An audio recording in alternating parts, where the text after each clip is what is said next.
किसी अपने का अचानक चले जाना जिंदगी को जैसे पटरी सी उतार देता है। जी। ये सिर्फ दुख नहीं होता, एक गहरा गहरा झटका लगता है जो हमारी सुरक्षा की भावना, भविष्य के बारे में सोचने की क्षमता सब हिलाकर रख देता है।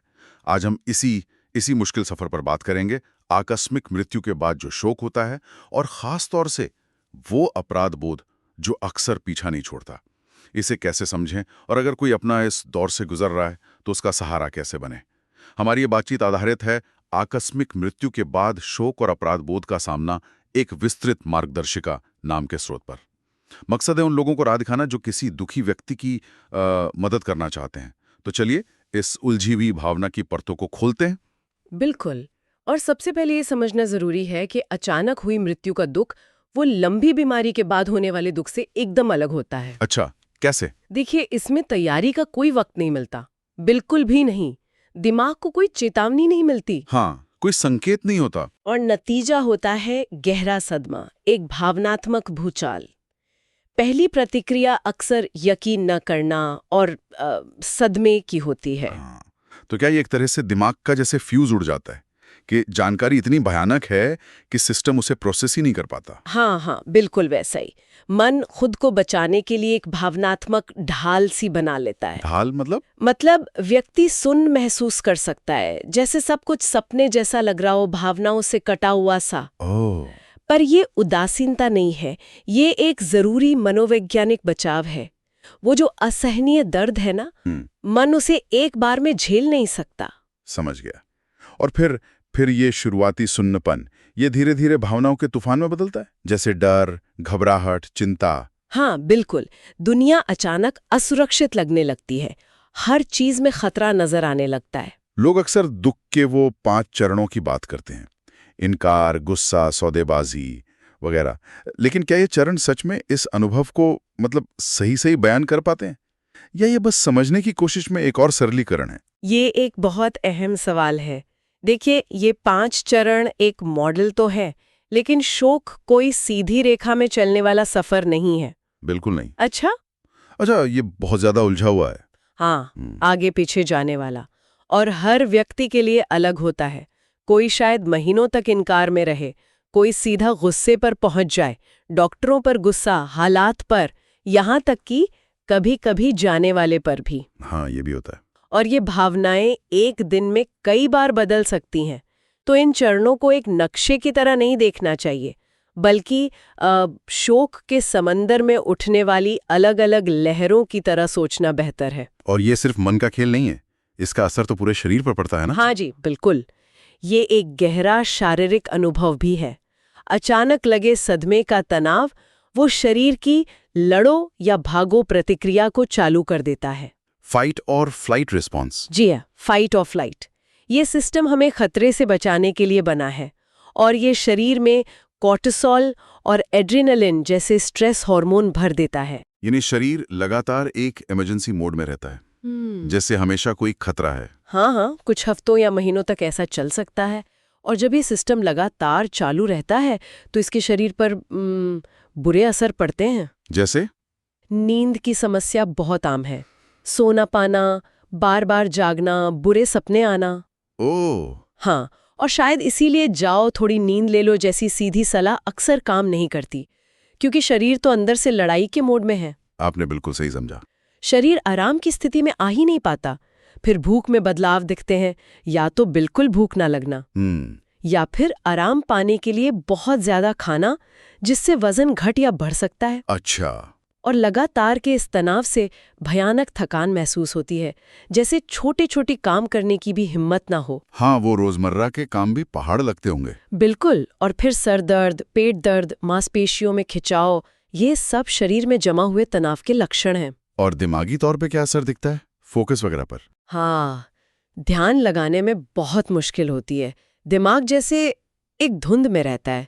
लोग कहते हैं ब्रेन फॉग हो गया है। हाँ, सुना है। बातचीत पर फोकस करना, कुछ पढ़ना या कोई काम पूरा करना, ये सब पहाड़ जैसा लगता है। याददाश्त भी कमजोर हो सकती है। अच्छा, जैसे चीजें भूलना। हाँ, लोग भूलने लगते हैं कि चाबियां कहाँ रखी या 5 मिनट पहले क्या बात हुई थी। छोटे छोटे फैसले लेना भी भारी लग सकता है, ये समझना बहुत जरूरी है कि ये लक्षण कमजोरी नहीं है, बिल्कुल नहीं। ये सदमे की सामान्य शारीरिक और मानसिक प्रतिक्रियाएं हैं। इसका मतलब ये हुआ कि जब हम किसी की मदद करने की कोशिश कर रहे हैं तो सिर्फ भावनात्मक सहारे की बात नहीं है। नहीं, हमें उनकी बुनियादी शारीरिक जरूरतों का भी ध्यान रखना होगा। क्या वो खा रहे हैं, क्या उन्हें आराम मिल पा रहा है। बिल्कुल सही, ये बहुत जरूरी है। अक्सर जब कोई इतने गहरे दुख में होता है तो हमें समझ नहीं आता कि क्या करें, क्या कहें। हम लाचार महसूस करते हैं, पर शायद सबसे ज़रूरी चीज़ जो हम कर सकते हैं वो है सिर्फ वहाँ मौजूद रहना, उनके साथ होना। बिल्कुल, आपकी शांत बिना आलोचना वाली मौजूदगी, नॉन जजमेंटल प्रेजेंस जिसे कहते हैं, वो सबसे कीमती तोहफा है। दुख कोई समस्या नहीं है जिसे ठीक करना है। ये नहीं सोचना चाहिए कि हमें कुछ करना है इसे ठीक करने के लिए। ये एक दर्दनाक रास्ता है जिस पर चलना पड़ता है। तो बस साथ चलना है। हाँ, आपकी मौजूदगी खुद एक संदेश है। तुम इस दर्द में अकेले नहीं हो। कभी-कभी इसका मतलब सिर्फ चुपचाप साथ बैठना होता है, कुछ कहने की जरूरत भी नहीं होती। और इस मौजूदगी के साथ साथ सुनने का तरीका, वो भी बहुत मायने रखता है, जिसे एक्टिव लिसनिंग या सक्रिय श्रवण कहते हैं। हाँ, ये बहुत बहुत महत्वपूर्ण है। इसका मतलब है पूरी तरह ध्यान देना, बिना टोके, बिना सलाह दिए, बिना बहस किए, बिना अपनी राय दिए। जी। शोक संतप्त व्यक्ति को शायद अपनी कहानी बार बार सुनाने की जरूरत पड़े। कैसे हुआ, क्या हुआ था, ये दोहराव उनके लिए जरूरी है। ये उनके मन का उस अविश्वसनीय सच को समझने का तरीका है। हाँ, उसे सच मानने की कोशिश। बिल्कुल, और उनकी भावनाओं को मान्यता देना, वैलिडेट करना जिसे कहते हैं, वो बहुत जरूरी है। तो मतलब तुम्हें ऐसा महसूस नहीं करना चाहिए या इतना दुखी मत हो, ये सब कहने के बजाय हाँ, बिल्कुल नहीं कहना चाहिए ये। बल्कि ये कहना बेहतर है कि ये बहुत दर्दनाक लगता है, या मैं समझ सकता हूं कि तुम क्यों इतना गुस्सा महसूस कर रहे हो। बिल्कुल, इससे उन्हें लगता है कि उनकी भावनाएं जायज है, वे पागल नहीं हो रहे। खुले अंत वाले सवाल पूछना, जैसे क्या तुम इस बारे में और बात करना चाहोगे, उन्हें अपनी भावनाओं को और खोलने का मौका देता है। और चुप्पी, कभी कभी बस चुप रहना भी ठीक है। हाँ, चुप्पी से डरना नहीं चाहिए। कभी कभी शब्द कम पड़ जाते हैं, उस वक्त शांति से साथ बैठना ही काफी होता है। उन्हें सोचने का, महसूस करने का मौका दें। शब्दों का वजन बहुत होता है, खासकर ऐसे समय में। कई बार अच्छी नीयत से कही गई बातें भी अनजाने में चोट पहुंचा सकती हैं। हाँ, ये सच है। क्या कुछ ऐसी आम बातें हैं जिनसे बचना चाहिए, जो लोग अक्सर कह देते हैं? हाँ, कुछ वाक्य हैं जो आराम देने के बजाय दुख को कमतर आंकते हैं या अमान्य कर सकते हैं। जैसे, सब कुछ किसी कारण से होता है, ओह हाँ, ये तो बहुत कॉमन है। या वे अब एक बेहतर जगह पर हैं। ये शायद कहने वाले के विश्वास हों, लेकिन सुनने वाले के दर्द को नकार सकते हैं। उस वक्त ये बातें चुप सकती हैं। और तुम्हें मजबूत बनना होगा, ये तो बहुत सुनने में आता है। हाँ, ये भी मुश्किल है। ये उन पर दबाव डालता है कि वे अपनी सच्ची भावनाएं न दिखाएं, जैसे रोना कमजोरी है। समय सब कुछ ठीक कर देता है भी उस वक्त खोखला लग सकता है।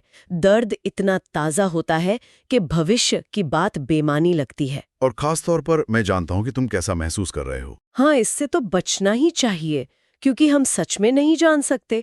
हर किसी का दुख अनोखा होता है। तो फिर क्या कहें, अगर शब्द नहीं मिल रहे हों तो? ईमानदारी सबसे अच्छी है।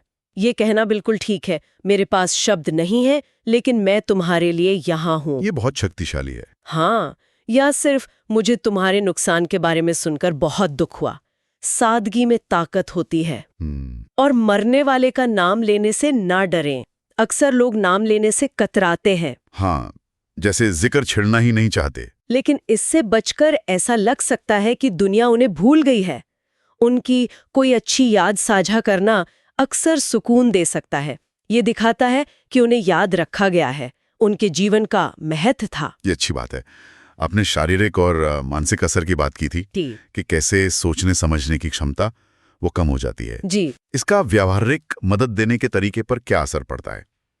अक्सर लोग कहते हैं कुछ भी जरूरत हो तो बताना। और बोझ डाल देता है। बोझ कैसे? जरा सोचिए, दुख की उस हालत में उन्हें पहले ये सोचना होगा कि जरूरत क्या है, फिर मदद मांगने की हिम्मत जुटानी होगी, फिर ये सोचना होगा कि कहीं वे बोझ तो नहीं बन रहे, और फिर आपसे संपर्क करना होगा। अरे हाँ, ये तो कई मानसिक कदम हो गए। बिल्कुल, और उस वक्त उनके पास इतनी ऊर्जा नहीं होती ये सब करने की। तो ज्यादा असरदार तरीका क्या है मदद करने का? विशिष्ट यानी स्पेसिफिक और सक्रिय यानी प्रोएक्टिव मदद। मतलब आप खुद पहल करें और ठोस मदद की पेशकश करें।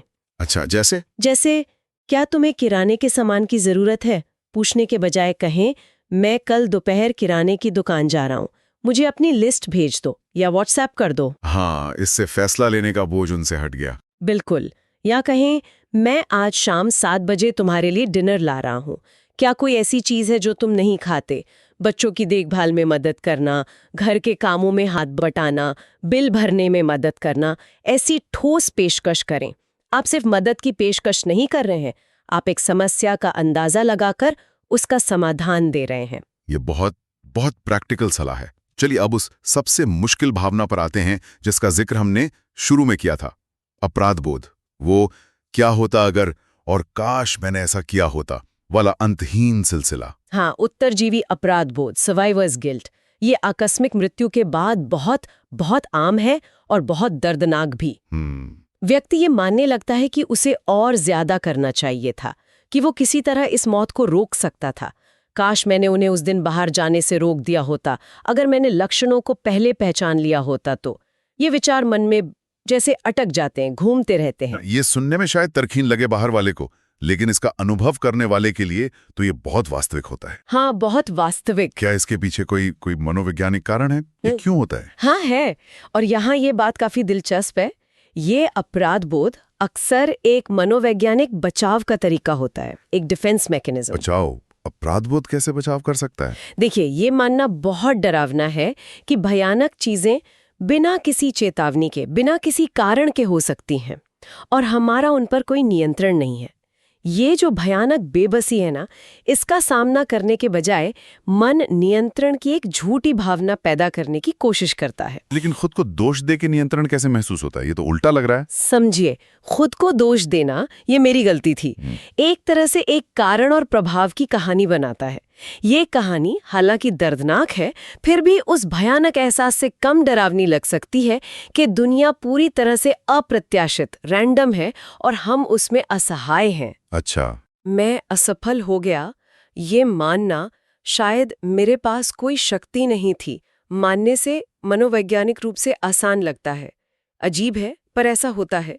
इस तरह अपराध बोध वो बेबसी के गहरे डर के खिलाफ एक ढाल बन जाता है। वाह, ये तो बहुत गहरा मनोविज्ञान है। लेकिन क्या ये बचाव तंत्र हमें सच्चाई का सामना करने से रोकता नहीं? क्या ये हमें एक झूठी कहानी में फंसाए नहीं रखता? ये एक बहुत जरूरी नुक्ता है। बिल्कुल हाँ, ये बचाव तंत्र हमें दर्दनाक सच्चाई यानी हमारी सीमाओं और दुनिया की अप्रत्याशितता का सामना करने से रोक सकता है। और अगर व्यक्ति इसी अपराध बोध में फंसा रह जाए तो ये उपचार में, हीलिंग में बाधा डाल सकता है। इसीलिए इसे समझना और इस पर काम करना जरूरी है। इसके लक्षण post traumatic stress disorder, PTSD जैसे भी हो सकते हैं, जैसे बार बार वही विचार आना, मिजाज में बदलाव, चिड़चिड़ापन, गुस्सा, लाचारी, डर, खुद को सबसे अलग कर लेना, व्यवहार में बदलाव, कैसी नींद या भूख में, नशे का बढ़ता इस्तेमाल, ये सब हो सकता है। तो अगर कोई अपना इस अपराध बोध से गुजर रहा है तो हम उसकी मदद कैसे कर सकते हैं?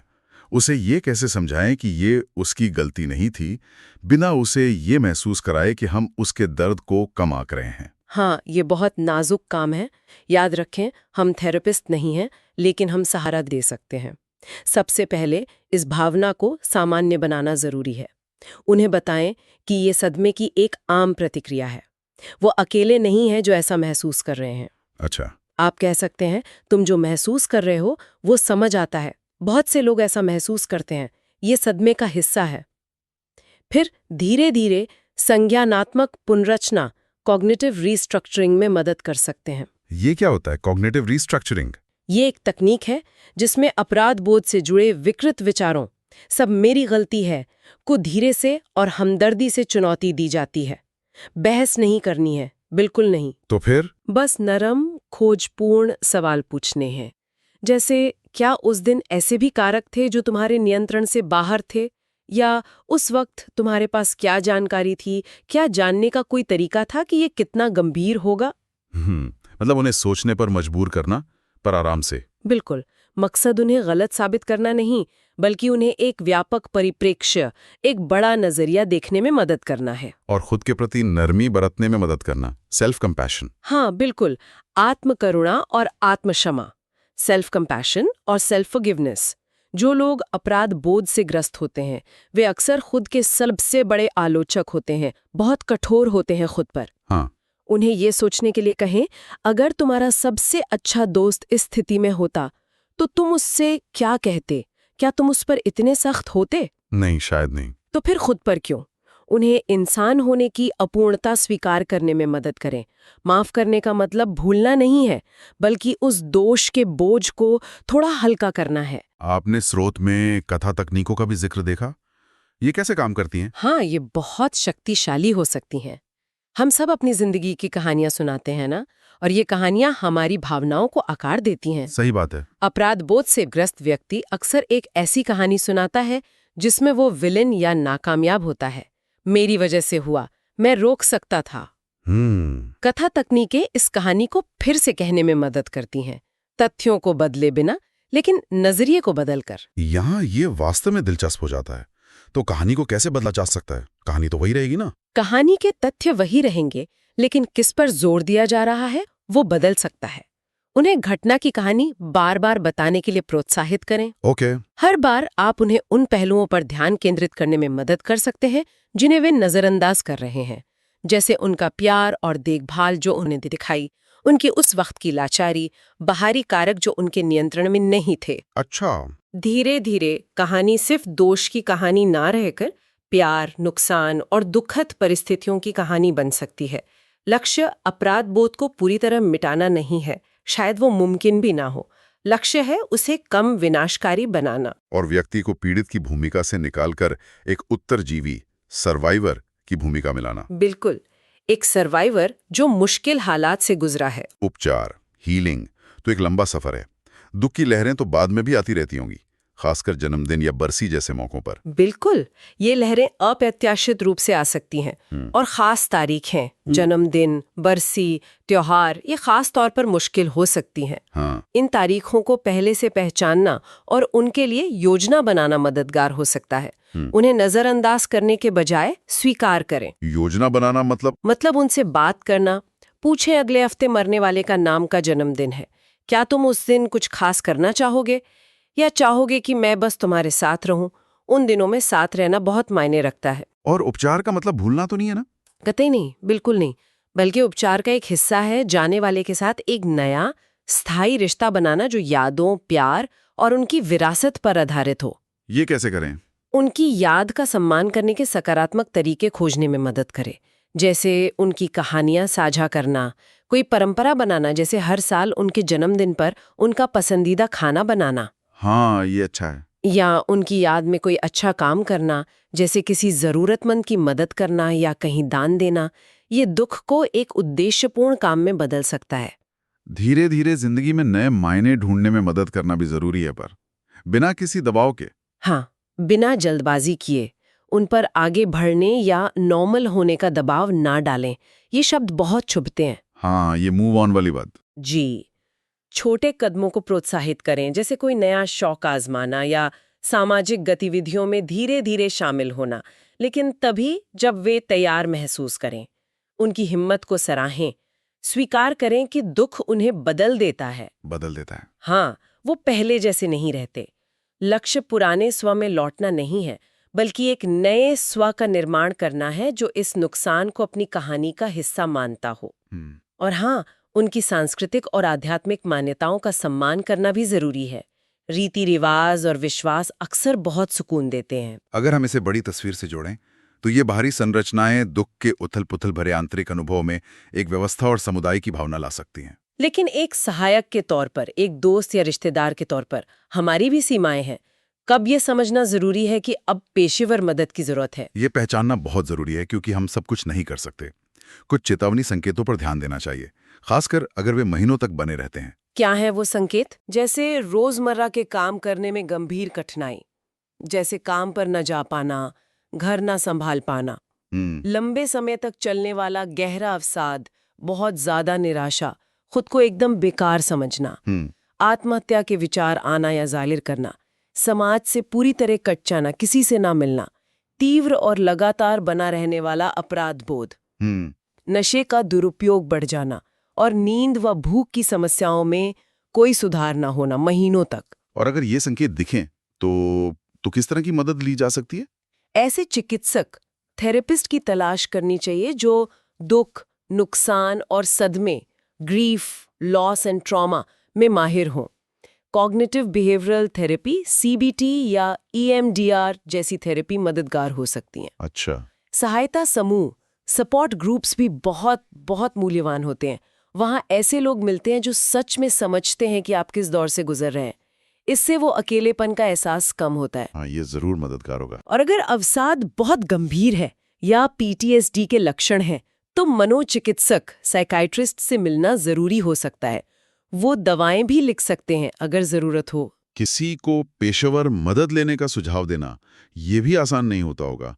इसे कैसे करें कि उन्हें बुरा न लगे या ऐसा न लगे कि हम उन्हें छोड़ रहे हैं? हाँ, ये बातचीत बहुत नाजुक होती है। इसे हमेशा दया और समर्थन के साथ करें।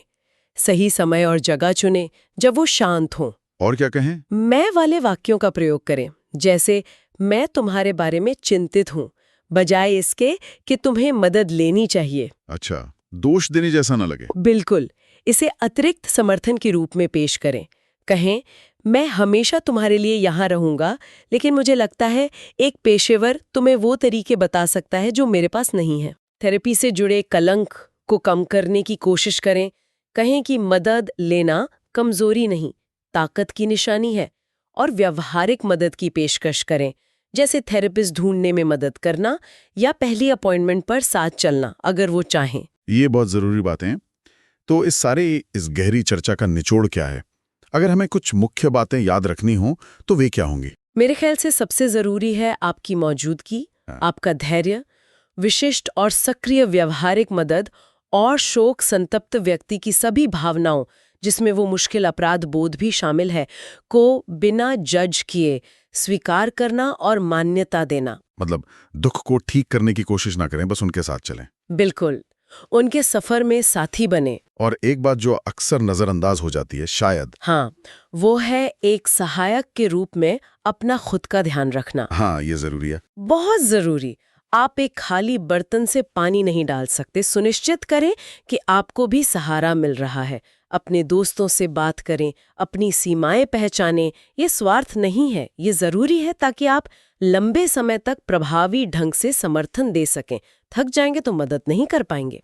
सही कहा। आज की चर्चा के बाद शायद ये सोचने पर मजबूर होते हैं कि हम एक समाज के तौर पर अचानक हुई क्षति से गुजर रहे लोगों का और बेहतर सहारा कैसे बन सकते हैं।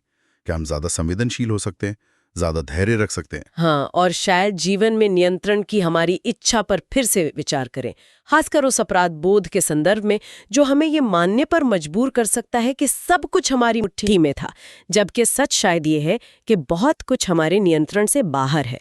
ये कुछ सवाल हैं जिन पर आगे सोचा जा सकता है। छोड़ जाते हैं श्रोताओं के इन विचारों के साथ।